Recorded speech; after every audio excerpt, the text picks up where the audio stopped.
కుంభమేళలో ప్రాణాంతక మల బ్యాక్టీరియా ప్రపంచంలోనే అతిపెద్ద ఆధ్యాత్మిక కార్యక్రమమైన మహాకుంభమేళకు దేశ విదేశాల నుంచి భక్తులు హాజరవుతున్నారు. మంగళవారం సాయంత్రానికి దాదాపు 55 కోట్ల మందికి పైగా భక్తులు గంగా, యమున, సరస్వతి త్రివేణి సంగమంలో పాల్గొని పుణ్య స్నానాలు ఆచరించారు. ఈ విషయాన్ని ఉత్తరప్రదేశ్ ప్రభుత్వం ధృవీకరించింది. నదిలో ప్రాణాంతక బ్యాక్టీరియా ఉందని తెలియజేసింది. భక్తులు పవిత్ర స్నానం చేసే పలు ప్రాంతాలకు సంబంధించి కేంద్ర కాలుష్య నియంత్రణ బోర్డు సిపిసిబి షాకింగ్ విషయాన్ని వెల్లడించింది.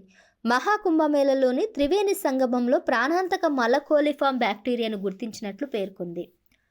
ప్రమాదకర స్థాయిలో ఈ బ్యాక్టీరియా ఉన్నట్లు హెచ్చరించింది. ఈ మేరకు నేషనల్ గ్రీన్ ట్రిబ్యునల్కు తాజాగా ఓ నివేదిక అందజేసింది. మురుగునీటి కాలుష్యానికి సూచిక అయిన మలకోలిఫామ్ బ్యాక్టీరియా పరిమితి 100 మిల్లీలీటర్లకు 2500 యూనిట్లు ఉంటుందని, కానీ ప్రయాగ్రాజ్ ప్రాంతంలోని నదిలో ఎక్కువగా ఉందని పేర్కొంది.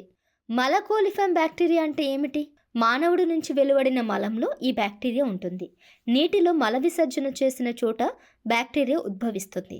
ప్రస్తుతం ప్రయాగ్రాజ్ ఈ బ్యాక్టీరియా స్థాయి ప్రమాదకర స్థాయికి చేరినట్లు సిపిసిబి నివేదికలో పేర్కొంది. ఇవి తాగడానికి, ఈత కొట్టడానికి, స్నానం చేయడానికి సురక్షితంగా లేదని నివేదించింది. ఈ బ్యాక్టీరియా వల్ల అనేక అనారోగ్య కారణాలు వస్తాయి. వాంతులు, విరేచనాలు, కడుపు ఉబ్బరం లాంటి సమస్యలు వస్తాయని సిబిసిపి పేర్కొంది. చర్మంపై దద్దుర్లు, శ్వాసకోశ వ్యాధులు కూడా వస్తాయని తెలిపింది.